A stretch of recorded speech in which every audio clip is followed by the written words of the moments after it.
আসসালামু আলাইকুম প্রিয় দর্শক, বিস্তারিত সংবাদের শুরুতে জানিয়ে দিচ্ছি ফ্রেশ প্রিমিয়াম টি সংবাদ শিরোনামগুলো। শুরুতেই সংবাদ শিরোনামগুলো জানাচ্ছি। এক অদৃশ্য শক্তি দেশ চালাচ্ছে বলছেন মির্জা ফখরুল ইসলাম আলমগীর। নিজেদের স্বার্থেই ভারতের সঙ্গে বন্ধুত্ব দরকার বলছেন ওবায়দুল কাদের। এতক্ষণ শিরোনামগুলি শুনছিলেন, এখন বিস্তারিত।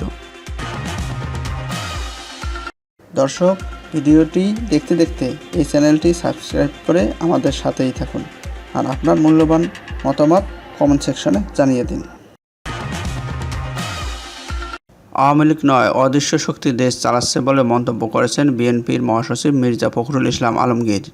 তিনি বলেছেন, আওয়ামী লীগ দাবি করে তারা দেশ চালাচ্ছে, আসলে কি তারা দেশ চালাচ্ছে? না, তারা চালায় না। এক অদৃশ্য শক্তি দেশ চালাচ্ছে এবং যাদের নির্দেশে আজ তারা বাংলাদেশের মানুষের অধিকারগুলো কেড়ে নিয়েছে। আজ শনিবার বিকেলে রাজধানীর নয়াপল্টনে জাতীয়বাদী যুবদলের এক বিক্ষোভ সমাবেশে বক্তব্য দেন মির্জা ফখরুল ইসলাম। বিএনপির চেয়ারপারসন খালেদা জিয়ার মুক্তি, তারেক রহমানের নামে করা মিথ্যা মামলা প্রত্যাহার এবং যুবদলের সভাপতি সুলতান সালাউদ্দিন সহ কারাবন্দী নেতাদের মুক্তির দাবিতে এই বিক্ষোভ সমাবেশ হয়। বিদেশে যাওয়ার সময় বিমানবন্দরে হয়রানি অভিযোগ করে বিএনপির মহাসচিব বলেন, নিজ দেশে থেকে আমরা আজ প্রবাসী হয়েছি। চিকিৎসার জন্য বিদেশে যেতে আদালত থেকে অনুমতি নিয়ে যখন আমরা এয়ারপোর্টে যাই, সেখানে আমাদের ঘণ্টা ধরে আটক রাখা হয় বিভিন্ন কারণে এবং সহজে ছাড় দেওয়া হয় না। এই পর্যায়ে মির্জা ফখরুল ইসলাম এক অদৃশ্য শক্তি দেশ চালাচ্ছে বলে অভিযোগ করেন। তিনি বলেন, আমাদের রাষ্ট্রযন্ত্র, আমাদের পুলিশ, আইনশৃঙ্খলা রক্ষাকারী বাহিনী আছে, আমাদের প্রশাসন আছে, বিচার ব্যবস্থা আছে। প্রতিটি প্রতিষ্ঠানকে তারা আজ কক্ষিগত করেছে, দলীয়করণ করেছে। তাদের লোক ছাড়া কেউ কোথাও যেতে পারে না। নিজেদের স্বার্থেই ভারতের সঙ্গে বন্ধুত্বপূর্ণ সম্পর্ক রাখা দরকার বলে মনে করেন আওয়ামী লীগের সাধারণ সম্পাদক ওবায়দুল কাদের। তিনি বলেন, আমরা ভারতের বন্ধু, এটা আমাদের স্বার্থেই দরকার। আমরা কারো দাসত্ব করি না। ভারতের সঙ্গে আমাদের বন্ধুত্ব সম্পর্ক।